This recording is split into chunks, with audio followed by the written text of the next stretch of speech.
Okay, sir. Okay. Should I directly start? Yes, sir. Okay, thank you.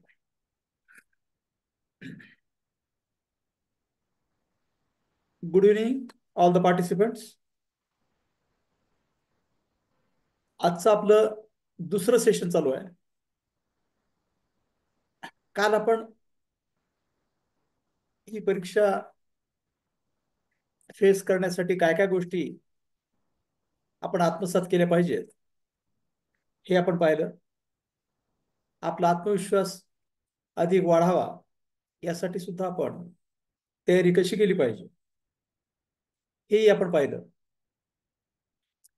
त्याच दरम्यान आपण असंही पाहिलं की काही लिगल प्रोव्हिजन्स अभ्यास करताना काय काय गोष्टी लक्षात ठेवायला हव्यात आणि लीगल प्रोव्हिजन सोबतच आपली पर्सनॅलिटी डेव्हलपमेंट, आपली बोलण्याची ढब, आपली बॉडी लँग्वेज ही सुद्धा त्या मुलाखती दरम्यान किती महत्वाची असते याही विषयाचा आपण अभ्यास केला. ऐनवेळी आपणावर कितीही जरी प्रेशर असेल तरी सुद्धा आपल्या मनाचा समतोलपणा ढळू देता कामा नये ज्यावेळी आपण आता इंटरव्ह्यूला प्रत्यक्ष हजर हो. आणि सर्वात आणखी महत्वाची गोष्ट मी तुम्हाला आज सांगू इच्छितो की ज्यावेळी आपण इंटरव्ह्यूला जाल, डोंट थिंक ऑफ फ्युचर. या इंटरव्ह्यू मध्ये माझं कसं होईल, माझा रिझल्ट कोण्या बाजूला लागेल, मी पास होईल का पुन्हा फेल होईल, या गोष्टीचा विचार इंटरव्ह्यूच्या क्षणी तुमच्या मनात असायला नको. कारण त्यामुळे काय होतं, तुमचं परफॉर्मन्स खाली जातं, तुमचं कॉन्सन्ट्रेशन, तुमचं फोकस दुसऱ्या बाबीकडे जात आहे आणि त्यामुळं तसा विचार तुमच्या मनात यायला नको. तुम्ही ज्यावेळेला इंटरव्ह्यू जाल त्या तुमची राहणी टापटिपीची असावी, तुम्ही पोलाईट अतिशय नम्र पद्धतीनं त्या मुलाखतीच्या रूम मध्ये जायला हवं. जाण्यापूर्वी थोडंसं पाणी वगैरे आपण पिलेलं असलं पाहिजे. थोडंसं किंचित दीर्घ श्वसन करून तुमच्या मनाचा समतोलपणा आणि तुमच्या बुद्धीला थोडंसं ऑक्सिजन सप्लायचं कामही आपण जाताना करून घेतलं पाहिजे. हे करून ज्या वेळेला मध्ये जाल त्यावेळेला मी तुम्हाला कालच असं सांगितलं की काही काही वेळा असं होतं की काही काही प्रश्न असे विचारले जातात की ज्यावरून मुलाखतीचा पुढचा ट्रेंड तुम्हाला समजून जातो. उदाहरणार्थ, आपण कोणत्या केसेस चालवल्या, मग त्या कोणत्या केसेस चालवल्या यामध्ये जर तुम्ही फार अवघड प्रकारच्या केसेसचा जर उल्लेख केला, मी 302 चालवल्या, 376 चालवल्या, त्यावेळेला अवघड प्रश्न तुमच्याकडे येऊ शकतात. त्यामुळं जो विषय तुमचा परफेक्ट आहे, ज्याबद्दल तुम्ही जास्त आक्रमकपणे बोलू शकता, त्यामुळे कसं असतं, इंटरव्ह्यू तुम्हीच इन्व्हाइट करताय, त्यामुळे तुम्हीच तुमचे मित्र आहात, तुम्हीच तुमचे शत्रू आहात. आणि ज्यावेळी तुम्हाला एखाद्या प्रश्नाचं उत्तर येत असेल तर ते प्रश्न अगदी आत्मविश्वासपूर्वक त्याचं उत्तर अगदी छान द्या. तिथे चाचरून जाऊ नका, तिथे घाबरून जाऊ नका. एक असं समजा की आपण एक क्रिकेट खेळतोय, एक बॉल आलेला आहे, शॉर्ट पिच बॉल आला, ऑफ साईडच्या बाहेर आहे, तुम्ही स्क्वेअर कट मारलंच पाहिजे. फुल लेंथ बॉल आला, outside of the off stump आला,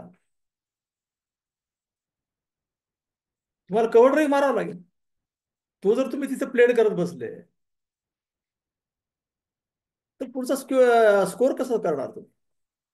त्यामुळं एक दोन गोष्टी लक्षात घ्या. कुणी काहीही म्हणा, बाकी इतरांच्या चर्चेत पडू नका. साधारणपणे दोन प्रकारचेच प्रश्न तुम्हाला विचारले जातात.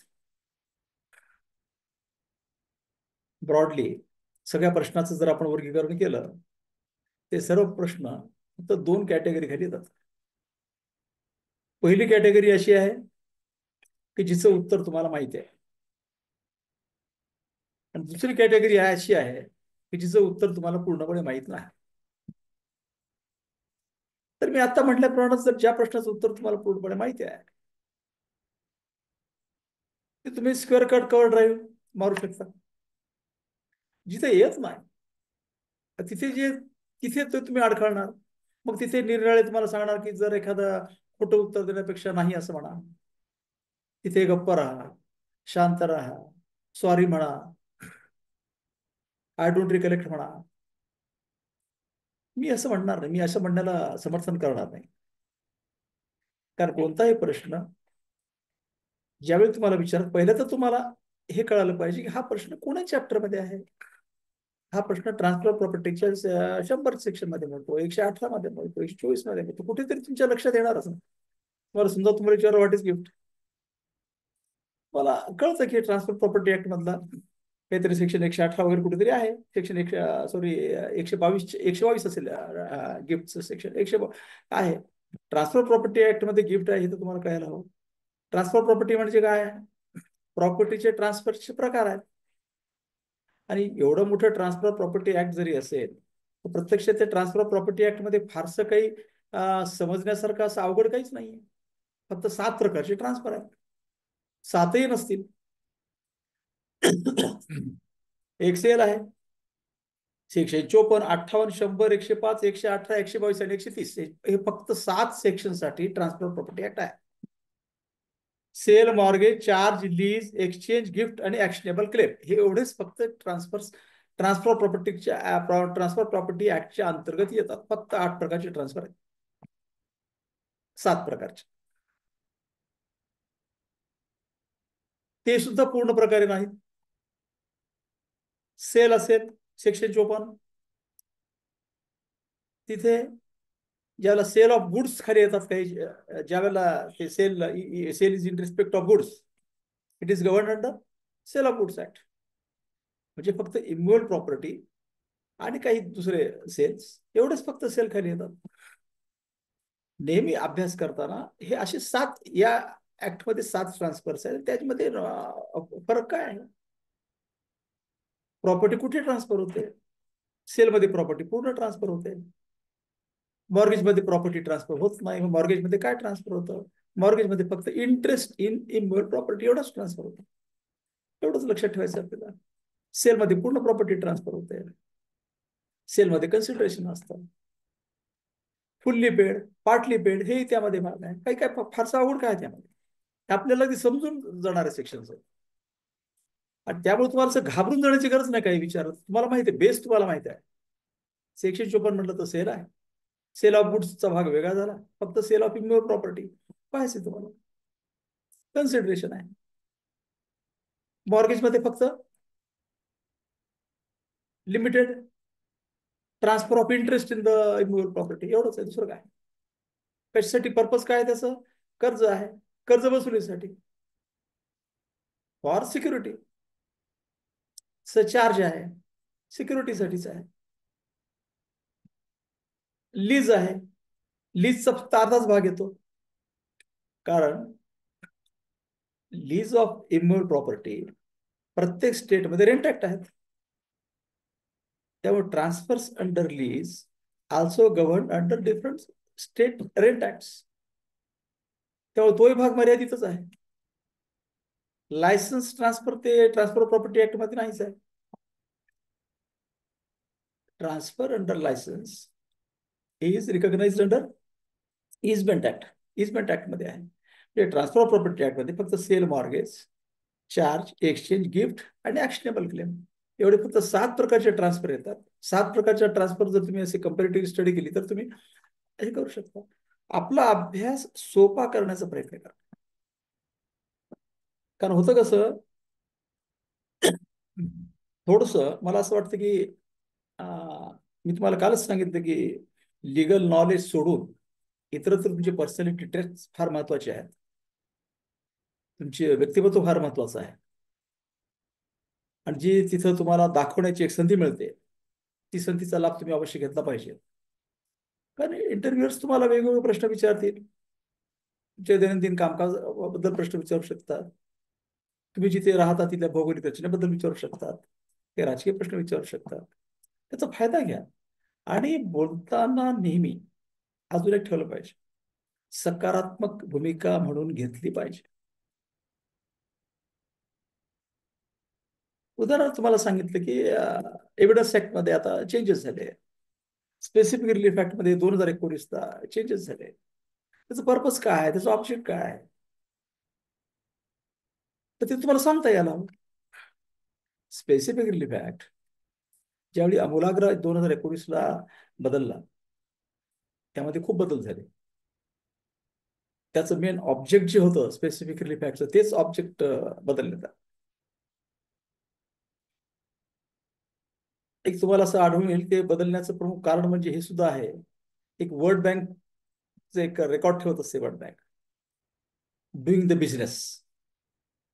आणि ज्यावेळी आपणाकडे हे निरनिराळ्या कंपन्या आपल्या देशामध्ये येतात, इन्व्हेस्ट करतात, त्याला सगळ्यात महत्वाची गोष्ट अशी असते की ज्यावेळेला मोठमोठ्या प्रकारचे करोडो अब्जावधी रुपयाचे कॉन्ट्रॅक्ट आपला देश त्यांच्यासोबत साईन करत असतो, त्यावेळेला जे इन्व्हेस्ट करतात त्यांना आपल्या कामामध्ये काही जर उद्या वाद निर्माण झाले तर ते कॉन्ट्रॅक्ट स्पेसिफिक व्यवस्थित एन्फोर्स होतील का याची फार भीती असते. मग आपल्या देशामध्ये त्यांनी अब्जावधी रुपये इन्व्हेस्टमेंट करून जर त्यांचे कॉन्ट्रॅक्ट आपल्या देशामध्ये योग्यरित्या एन्फोर्स होत नसतील किंवा आपल्याकडे एन्फोर्समेंटची मशिनरी नसेल तर ते इन्व्हेस्टमेंट करणार नाही. आणि आपल्याला आश्चर्य वाटेल, वर्ल्ड बँकेचे रेटिंगमध्ये आपण कुठेतरी 184, 185, 190ला होतो, की जे आता कुठेतरी 160, 165च्या जवळपास आपण असतो. एवढी इम्प्रुव्हमेंट झाली. आपण अजूनही एवढ्या तळागाळामध्ये आहोत. याला कारण काय, की आपली एन्फोर्समेंट मशिनरी म्हणजे कोणती, न्यायालय.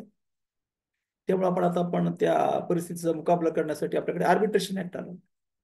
आपण आता असले प्रकरण कोर्टामध्ये दाखल करण्याच्या ऐवजी आपण आर्बिट्रेशनकडे जातो. त्यामुळे त्याचा बराच परिणाम झाला. त्यानंतर स्पेसिफिक परफॉर्मन्स ऍक्ट मध्ये आपण 2019 मध्ये काही सुधारणा केल्या. अगोदर स्पेसिफिक परफॉर्मन्स करताना lot of description was with the जज. सर्व बाबी सिद्ध झाल्या तरी सुद्धा वादीला किंवा प्रतिवादीला थोडंसं नुकसान होईल, हार्डशिप होईल, यामुळं न्यायालय स्पेसिफिक परफॉर्मन्स ऑफ कॉन्ट्रॅक्ट हे रिजेक्ट करत असे आणि म्हणे तसं ठीक आहे, तुमचं एवढं नुकसान झालं, ही नुकसान भरपाई घ्या. परंतु स्पेसिफिक परफॉर्मन्स नकार देण्याची वृत्ती उभी होती, की जी आता बाय ऑफ अमेंडमेंट ते काढून टाकण्यात आलेला आहे, तो भाग बदलण्यात आलेला आहे. सबस्टिट्युटेड परफॉर्मन्स ऑफ कॉन्ट्रॅक्ट हा नवीन भाग त्यामध्ये आलेला आहे. त्यामुळे हा नवीन भाग, अमेंडेड भाग, हा आपण वाचला पाहिजे. हे वाचा. त्यामध्ये जर काही तुम्हाला शंका उपस्थित झाल्या, फार सुंदर भाग आहेत आणि या पद्धतीने वाचा. कारण कायदा कशासाठी आहे, कायदा समाजासाठी आहे. ज्यावेळी समाजामध्ये एखादी गोष्टीची अत्यंत गरज निर्माण होते, त्यावेळेला कायदा तयार केला जातो. किंवा पहिला कायदा जो आहे तो जर कालबाह्य झाला असेल तर तो कायदा काढून टाकला जातो.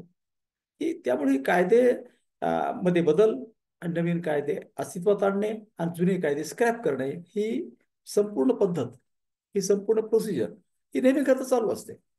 लेजिस्लेचर थ्रू लेजिस्लेचर हे चालू असतं, ही प्रक्रिया सतत चालू असते.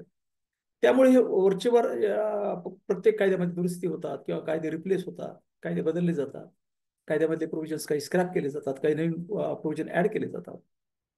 त्यामुळे ज्यावेळी नवीन प्रोव्हिजन ऍड होतं त्यावेळेला हे नवीन प्रोव्हिजन कायद्यामध्ये का आलं, याचा उद्देश काय, हे आपण पाहिलं म्हणजे ते कायदा समजण्याला आपल्याला मदत होते. एक लक्षात ठेवा, फारसं काही आपल्याला कायद्यामध्ये डिटेल अभ्यास करण्याचा आपल्या वर्कशॉपचा उद्देश नाही. कारण लिगल नॉलेज ची टेस्ट तुमची झालेली आहे, बऱ्यापैकी तुम्हाला मार्क्स मिळालेले असणार, त्यामुळेच तुम्हाला इंटरव्ह्यूला बोलवणार आहात.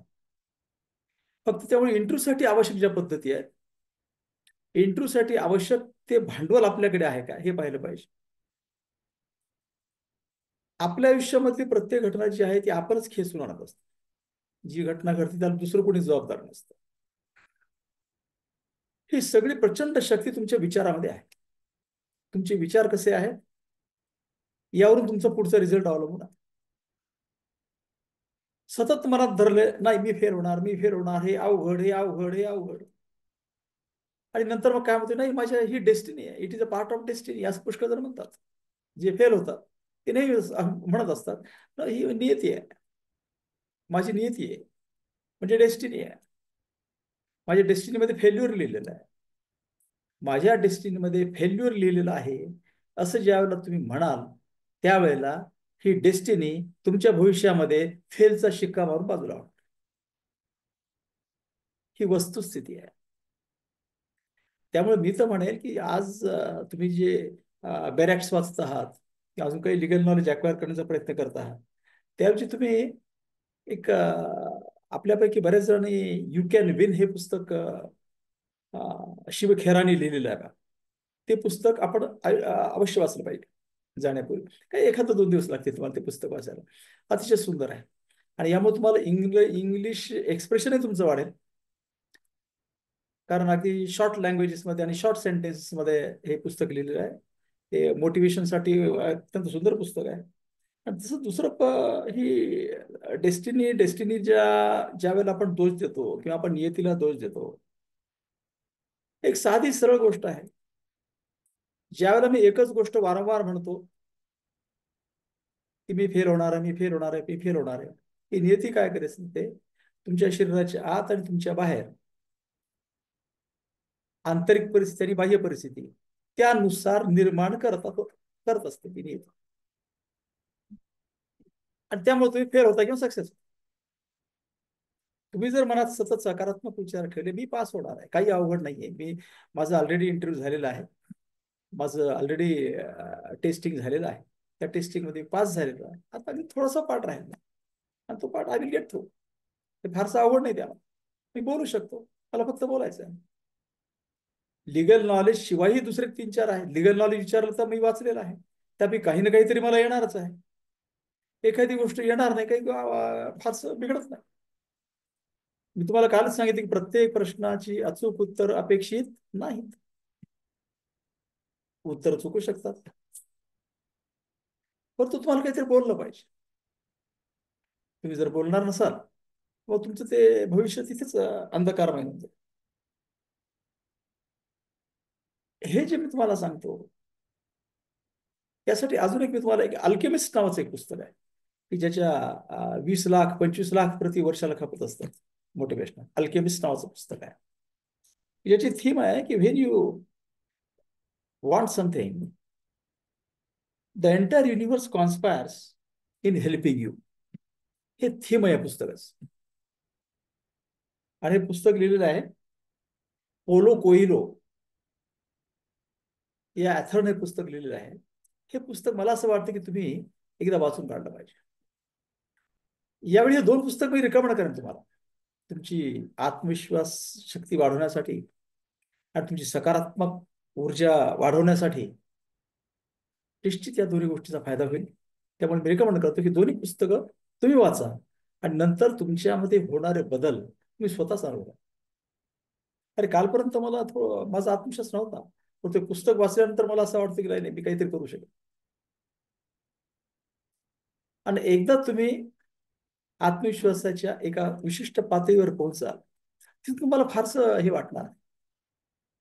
आणि अजून एक लक्षात घ्या, 25 मुलं इंटरव्ह्यू देणार आहेत, ते 12 जण गळतील.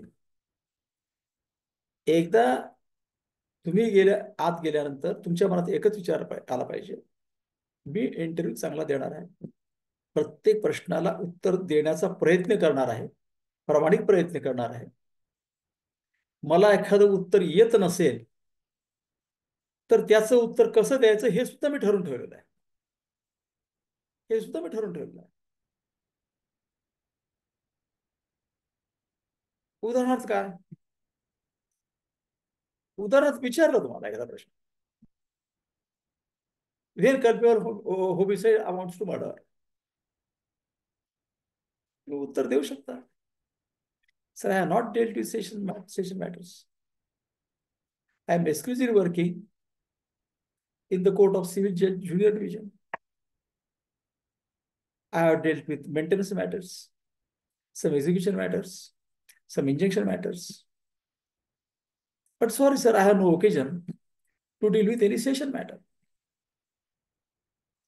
म्हणजे त्या प्रश्नाला किमान तुमचा एवढा प्रतिसाद तर झाला. तेव्हा प्रत्येक गोष्टीला तुमच्याकडून एक सकारात्मक प्रतिसाद गेला पाहिजे. आणि हे जर गेलं तर तुमचं व्यक्तिमत्व त्यांना दिसून येतं. ते दुसरं काय पाहिजे असतं त्यांना माहित असतं की ही जी पोस्ट आहे आपण ज्यांना देणार आहोत ती आहे दिवाणी न्यायाधीश कनिष्ठ स्तर. आणि या पदाला साजेसं ज्ञान या व्यक्तीकडे आहे. पाठांतराचा प्रश्नच येत नाही. मी कालच तुम्हाला सांगितलं यानंतर कोणत्याही सेक्शन पाठांतर करू नका. आता हे तुम्हाला 8 सांगितले, सेल सांगितलं, मॉर्गेज सांगितलं, चार्ज सांगितलं, लीज सांगितलं, एक्सचेंज सांगितलं, गिफ्ट सांगितलं, ऍक्शनेबल क्लेम सांगितलं. मला सांगता आलं पाहिजे सेल काय. It is a transfer of ownership. सेलमध्ये ट्रान्सफर ऑफ ओनरशिप होती. इतकं सुंदर सांगा, सोपं सांगायचं, फार त्या डेफिनेशनच्या फंदात पडायचं नाही. त्यांनी जर विचारलं transfer of ownership for what, for consideration, for promise केल्यानंतर सुद्धा काही रक्कम शिल्लक राहू शकतात. 10 लाखाची प्रॉपर्टी विकत घेताना सेल डीड झालं, सेल झालं, काही पैसे राहिले, काही पैसे राहिले, काही पैशाचे ब्लँक चेक देण्यात आला, काही आलं, पार्ट प्रॉमिस.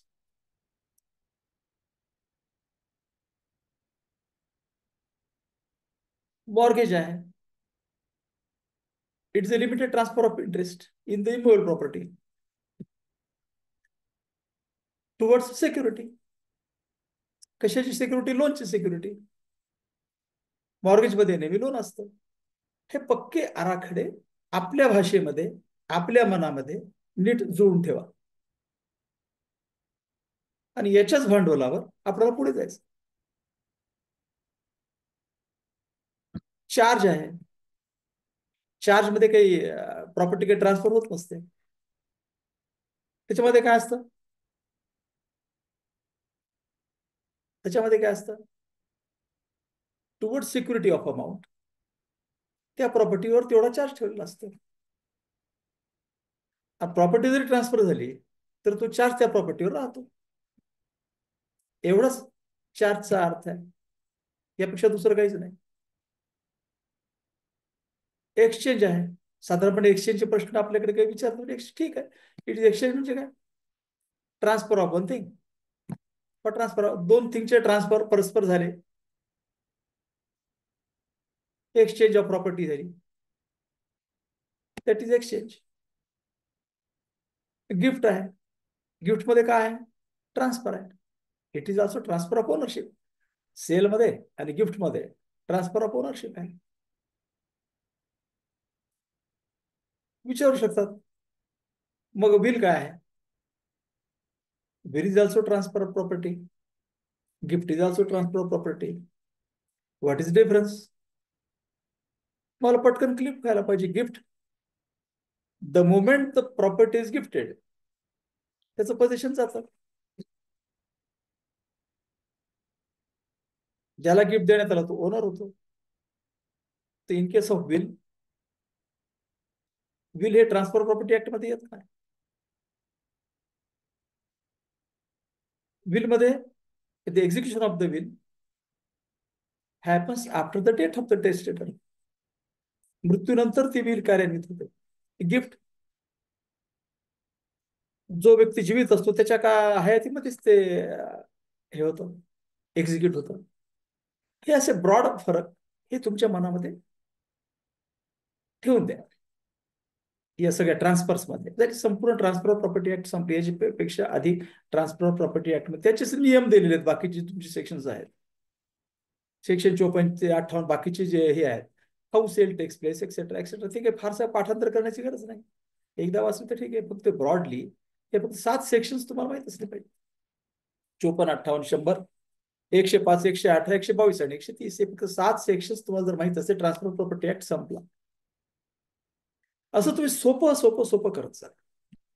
पूर्ण डिटेल वाचण्याच्या एक फंदात आता पडायची गरज नाही. हे वाचण्यापेक्षा दुसरे मोटिवेशनल पुस्तकं जे मी तुम्हाला सांगितलंय, अल्केमिस्ट सांगितलं,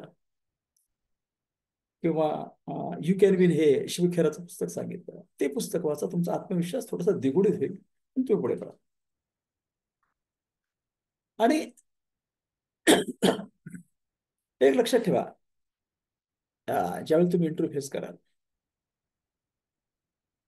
तुमच्यावर प्रश्नाचा भडीमार होईल. पुष्कळ जणांना काय म्हणतात की मला प्रश्नच विचारले.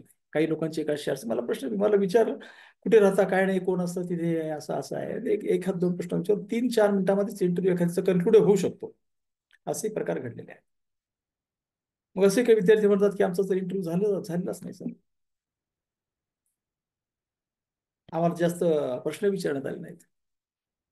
तसंही नसतं. साधारणपणे कसं असतं, सर्वसाधारणपणे तुमचं परफॉर्मन्स त्यांच्या पुढे असतं. तुमचं रिटर्न परफॉर्मन्स त्यांच्या पुढे आहे. Already you have secured 90% marks. पुष्कळदा त्यांच्या पुढे, having regard to the crowd आणि वॉट ऑफ टाइम, ते म्हणतात ठीक आहे, जे ऑलरेडी 90-95 ज्यांनी सिक्युअर केलेले मार्क आहेत त्यांना काही 4-2, 8-10, 7-8 प्रश्न विचारले, थोडेफार प्रश्न विचारले, ते 3-4 मिनिटांमध्ये विचारले, तर त्यांना आपण हे करू शकतो. ठीक आहे, जा. हे असू शकतं. It depends upon the situation at that particular point of time. आपल्या हातामध्ये काय आहे? My performance. My performance must be best.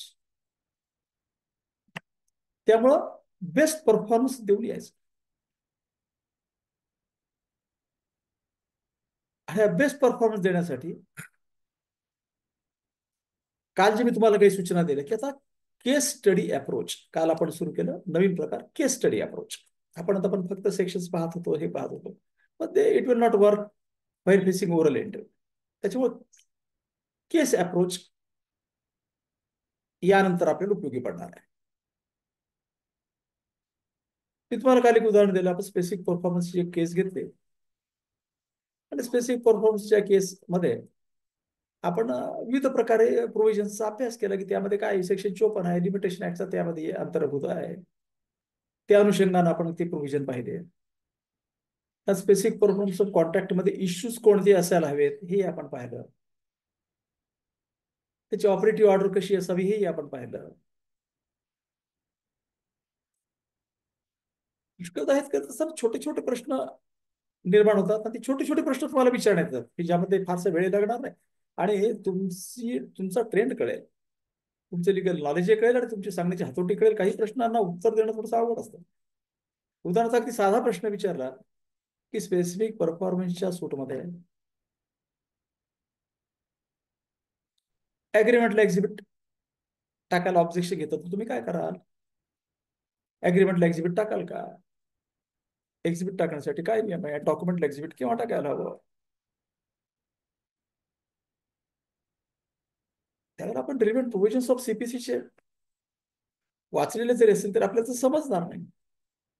त्याला तुम्ही उत्तर देऊ शकता ना, sir original agreement of sale जर रेकॉर्डर आणलं असेल, त्याला आक्षेप जरी असेल, एनी डॉक्युमेंट प्रॉपरली स्टॅम्प्ड असेल, ओरिजिनल डॉक्युमेंट असेल, त्याला एक्झिबिट टाकायला काही हरकत नाही. आणि if it is standard in evidence, वादी कोर्टात आला, ओरिजिनल डॉक्युमेंट घेऊन आला आणि सांगितलं की हे डॉक्युमेंट आहे आणि हे अग्रीमेंट ऑफ सेल आहे, या अग्रीमेंट सेलच्या आधारे मी माझी हक्क मागतो, त्यानं original agreement of sale proper वेळी दाखल केलेला आहे, you can mark the document as exhibit.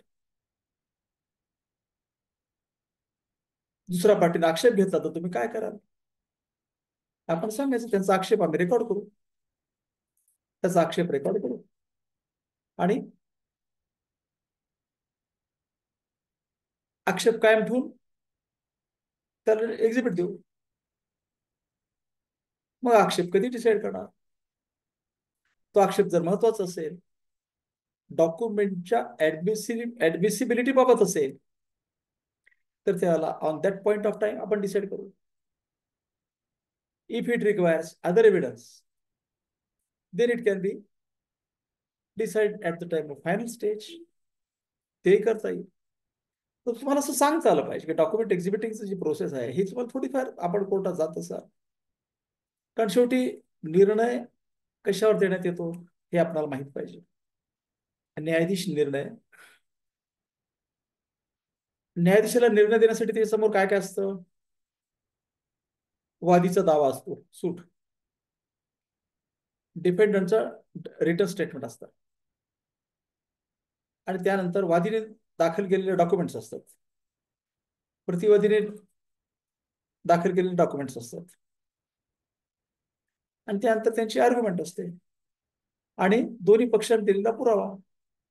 हे एवढं न्यायाधीशापुढे असतं. हे मटेरियल एवढं मोठं. परंतु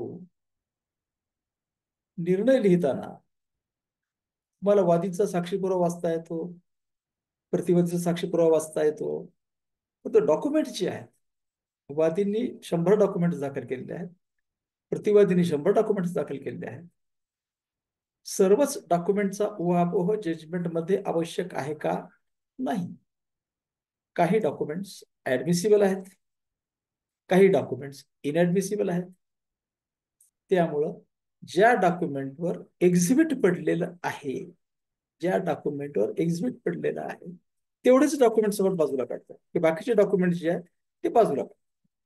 वादीचे एक्झिबिट्स पडलेले डॉक्युमेंट, डिफेंडंटचे एक्झिबिट पडलेले डॉक्युमेंट्स, एवढ्याच डॉक्युमेंटच्या आधारे आपण डिसाईड करतो. ज्या डॉक्युमेंट्सवर मार्क पडलेलं नाही किंवा एक्झिबिट पडलेलं नाही ते डॉक्युमेंट्स आपण निर्णयासाठी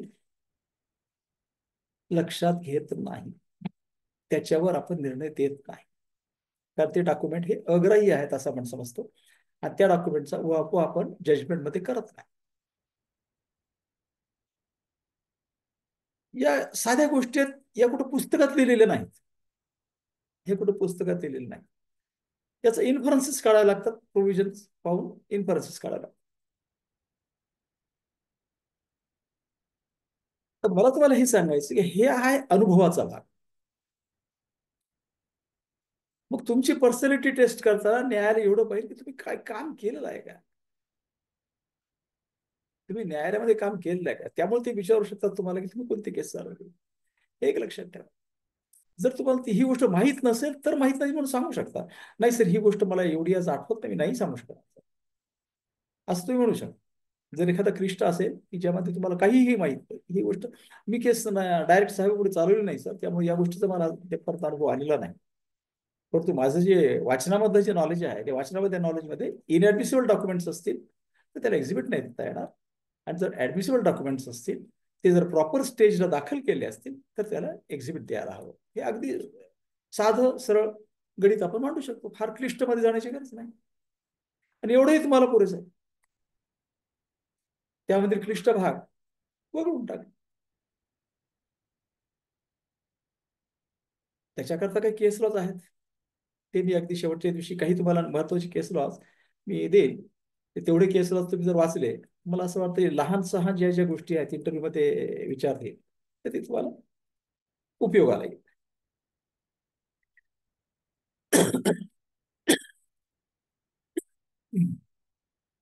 यानंतर आपण मी अगोदर एक तुम्हाला एक सांगितलं होतं की स्पेसिफिक रिलीफ ऍक्ट मध्ये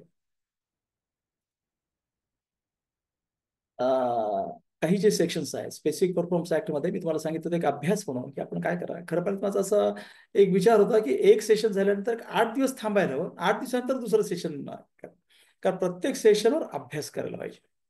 त्या सेशनवर अभ्यास करून त्या सेशनवर पुस्तकं वाचून त्या सेशनवर मी जी केस स्टडी सांगितली तशी एखादी केस तयार करून, काल्पनिक तयार करून किंवा एखाद्या सायटेशन मध्ये तयारी करून लाईव्ह लॉ मध्ये एखादी केस घेऊन त्याचा जर केस स्टडीचा अभ्यास केला आणि त्यामध्ये काही अडचणी निर्माण झाल्या तर त्या अडचणी आपण सांगू की या अडचणी आम्हाला निर्माण झाले आहे केस स्टडी करताना, तर ते जास्त इफेक्टिव्ह सेशन्स होते. तर तसं आपण त्या दिवशी सांगितलं होतं की आपण जर समजा साधारणपणे स्पेसिफिक परफॉर्मन्सच्या सूट खाली एक 7-8 प्रकारची दावी येऊ शकतात. एक आपण पाहिलं सेक्शन 6चा दावा आला असता, सेक्शन 6चा दावा असतो suit based on previous position. त्यासाठी टायटलची गरज नसते. फक्त any particular person is dispossessed from his immoral property without following due process of law, then the possession can be restored under Section 6 of Specific Relief Act. The main requirement is the suit must be filed within 6 months of the disposition. एवढं सोपं साधं गणित आहे. त्यामध्ये टायटलचा प्रश्न येत नाही. Section 6 वर एकाला विचारू शकतात प्रश्न. असा एखादा प्रश्न खरं तशी प्रश्नावली सुद्धा आम्ही तयार करतो. आपण फारच इंटरेस्ट असेल तर आपल्याला प्रश्नावली तयार करण्याचा एक वेगळा हे करता येईल. आपण जर तेवढे इंटरेस्टेड असाल तर प्रश्नावली सुद्धा आपल्याला अशी काढता येईल. एक आमच्याकडे टीम आहे तशी, त्यांना जर डायरेक्शन दिले तुझ्याकडलं तर तशा प्रकारची प्रश्नावली काढूनही आपल्याला परस्परामध्ये आपण असे ग्रुप्स करून प्रश्नावली सर्क्युलेट करून त्या प्रश्नावर 1, 2, 3 जणांनी एकाने विचारायचे, दुसऱ्यानं उत्तर द्यायचे, असं करून सुद्धा तुम्हाला त्याचा अभ्यास करता येईल परीक्षेचा. तशी प्रश्नावली सप्लाय करायला आम्हाला तशी काही फारशी अडचण आहे असं मला वाटत. जसं स्पेसिफिक पर्पजचा सूट दाखल करीत असताना त्याच वेळेला मी तुम्हाला सांगितलं की इश्यू सुद्धा आपला अभ्यास केला पाहिजे. तर सेक्शन 11 रेज्युडिकेटा हे सगळ्यांना माहित आहे, सगळ्यांना माहित आहे. पण त्याच्यामधला एक जी महत्वाची टर्म आहे की issues one issue cannot be raised in another suit if it is decided by the competent court, and the 2 issues must be identical, सारखेच असायला पाहिजे.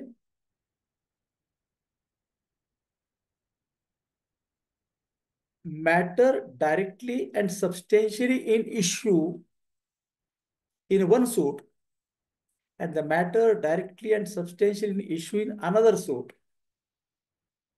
हे जर आयडेंटिकल असले तरच रेज जुडिकेटा विल अप्लाय. प्रश्न विचारणार what is directly in issue, what is substantial in issue. Directly and substantial in issue म्हणजे काय हे कळालं का? याचं उत्तर अगदी सोपं आहे. ऐकायला फार अवघड प्रश्न विचारला तर फार मोठा अवघड प्रश्न विचारल्यासारखा वाटतो. त्याचं उत्तर अगदी सोपं देता येतं की पहिल्या दाव्यामध्ये तो इश्यू आवश्यक असला पाहिजे आणि दुसऱ्या दाव्यामध्ये तो इश्यू आवश्यक असला पाहिजे. दोन्ही दाव्यामध्ये तो इश्यू जर आवश्यक असेल, महत्वाचा असेल, तरच तो इश्यू जुडिकेटा होईल, अन्यथा होणार नाही.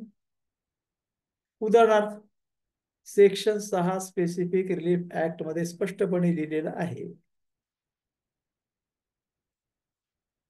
की इररेस्पेक्टिव्ह ऑफ ओनरशिप, त्यामध्ये ओनरशिपचा इश्यू काढण्याचा प्रश्नच येत नाही. आणि जर इश्यू गरजेचा नसताना सुद्धा जर काढण्यात आला तर that issue will not operate as res judicata in subsequent suit. Directly and substantial issue याचाच अर्थ तो इश्यू महत्वाचा ते सूट डिसाइड करण्याकरता आहे काय, नसेल तरीही काढला असेल, इन्सिडेंटल इश्यू काढला असेल, आवश्यकता नसताना काढला असेल, चुकीनं काढला असेल, that will not operate at judicata in subsequent suit. असं अवघड प्रश्न, हा प्रश्न तसा अवघड पण तू एवढा सोपा करून जर त्याचं उत्तर दिलं, मला वाटत नाही की तुम्हाला इंटरव्ह्यू फेस करायला एखादा प्रॉब्लेम येईल. इंजंक्शन मॅटर आहे स्पेसिफिक रिलीफ ऍक्ट मध्ये, where injunction can be granted हा प्रश्न येणार. त्यानंतर suit based on title, suit based on title आहे. त्यानंतर म्हणलं तर very specific performance cannot be enforceable, हाही प्रश्न विचारले. हे प्रश्न तुमच्या याच्यामध्ये लिहिलेले आहेत. सेक्शन 14 आहे, सेक्शन 13 आहे. हे प्रश्न तुम्ही सिंपल हे करून देऊ शकता. त्यानंतर पर्सनल बार्स कोणते आहेत, का देता येत नाही, तर तेही आपण काल पाहिलं. If the party fails to aver that he was ready and willing to perform his part of contract, त्यावर हे पर्सनल बार आहे. असं बऱ्याचशा गोष्टी अशा आहेत की त्यामध्ये तुम्हाला फारसं पुस्तकातल्या आणि ज्ञानाच्या फारच्या खोलीमध्ये न जाता फक्त ते उत्तर सेक्शनवरून आणि थोड्याशा ज्ञानावरून, तुमचं जेवढं ज्ञान आहे तेवढं ज्ञानाच्या आधारित तुम्ही त्याचं प्रश्नाचं उत्तर देऊ शकता. अति खोलात जाण्याची गरज नाही, कारण तुमचं ज्ञान ऑलरेडी टेस्ट झालेलं आहे. आणि ज्युनियर डिव्हिजनला जेवढं आवश्यक आहे तेवढं ज्ञान जरी तुम्ही आत्मसात केलं तरी सुद्धा माझ्या मते तुम्ही हा इंटरव्ह्यू क्रॅक करू शकता. त्यानंतर बाकी रेक्टिफिकेशन आणि रेक्टिफिकेशन ऑफ इन्स्ट्रुमेंट नावाचा एक त्याच्यामध्ये चॅप्टर आहे, चॅप्टर 3 मध्ये.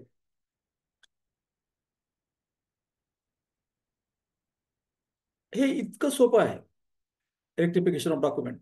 एखादं डॉक्युमेंट, एखादं इन्स्ट्रुमेंट जर फ्रॉडमुळे किंवा अन्य कारणास्तव पार्टीचं एखादं डॉक्युमेंट करण्यासाठी इंटेन्शन डॉक्युमेंट करताना काय होतं आणि प्रत्यक्ष त्यामध्ये काही चूक चूक झाल्यामुळे म्हणा किंवा काही फ्रॉडमुळे म्हणा किंवा एका पार्टीनं काहीतरी फ्रॉड केल्यामुळं जर ते ट्रू इंटेन्शन एक्सप्रेस डॉक्युमेंट करत नसेल, त्यावेळी ते डॉक्युमेंट रेक्टिफिकेशनचा अधिकार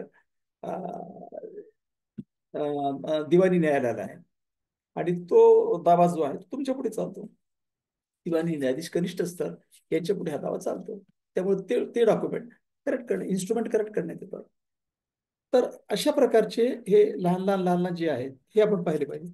इंजेक्शन केव्हा द्यायचं, इंजेक्शन केव्हा द्यायचं नाही, याचे आराखडे आहेत.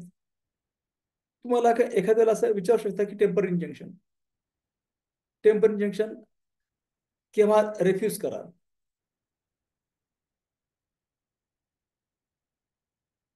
ऑर्डर 39 मध्ये स्पष्ट लिहिलेलं आहे केव्हा रिफ्यूज करा. इरिपेबल लॉस असेल, इरिपेबल लॉस असेल, वादीच्या हक्कामध्ये प्रामा फेसी केस नसेल, त्यावेळी तुम्ही रेफ्यूज करू शकता. आणि केव्हा द्यायचं, if there is likelihood that any party may be dispatches from his property during pendency of the suit, त्यावर इंजंक्शन देता येतं. If there is apprehension that property might be sold during pendency of the suit, त्याला in order to prevent the parties from transferring the property by any way, injunction can be granted. त्यामुळे एक flow ठेवा, एक flow ठेवा. बोलताना शांतपणे बोला, अति घाईने बोलू नका.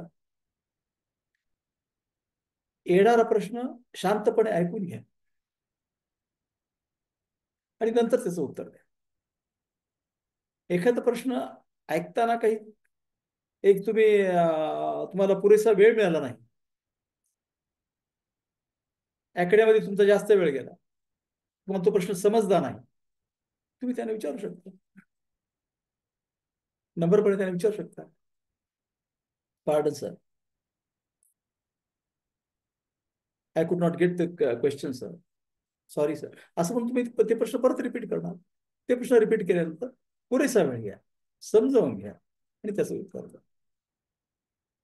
मला वाटतं आज आपण इथे थांबूया आणि थोडस होमवर्क आपण केलं तर बरं राहील. मला वाटतं मी तुम्हाला एक दोन आणि हे काही असं वन वे ट्रॅफिक असल्यासारखं आपले लेक्चर असताना कामा नाही.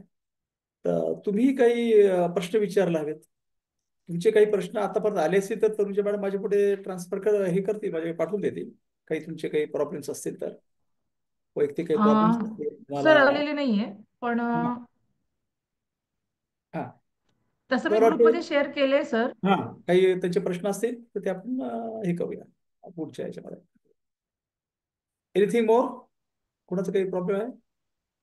Okay okay. सर, अजून ग्रुपमध्ये तर तसे काही क्वेश्चन्स आलेले नाहीयेत आले असतील इंटरव्ह्यूच्या तर ते संग्रहित रिलेटेड. करून ठेवा. आले तर ते संग्रहित करून ठेवा, नंतर आपण हे करूया. हो हो, चालेल प्रॉबेबली चालेल. सर आपली मग उद्या आजचं उद्याला लेक्चर असते. आपण इथे कन्क्लूड करूयात का? हा, एक उद्या. ओके. उद्या हा, आहे सर. चालेल. उद्या ओके. Same timing 5:30ला. 5:30 ठीक हो, चालेल. It will do. Should I quit? Yes. Okay. Sir एक क्वेश्चन आहे चॅटबॉक्स मध्ये.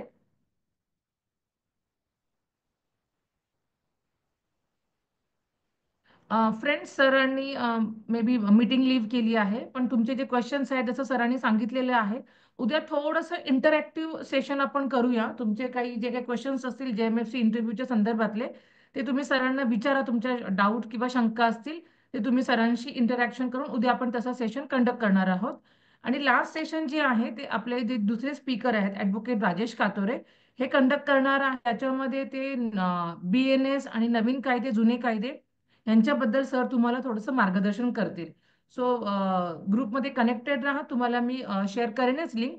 ज्या ज्या ज्या पार्टिसिपेंट्सने गुगल फॉर्म भरलेला आहे फ्रेंड्स, त्या सगळ्यांना आपण 4 तारखेची आणि आजची अशी रेकॉर्डेड व्हिडिओची लिंक आपण शेअर करणार आहोत. Okay friends, bye everyone. Bye ma'am. Mock interview आम्ही प्लॅन करत आहोत. तुम्ही ग्रुपमध्ये जे जे इंटरेस्टेड असाल, जस्ट आम्हाला डायरेक्ट मेसेज जरी केला, सो दॅट आम्हाला अंदाज येईल की तुम्ही किती जण मॉक इंटरव्ह्यू करता रेडी आहात किंवा इंटरेस्टेड आहात. तर तुम्ही आम्हाला ग्रुपमध्ये शेअर करा किंवा डायरेक्ट पर्सनल मेसेजही करू शकता.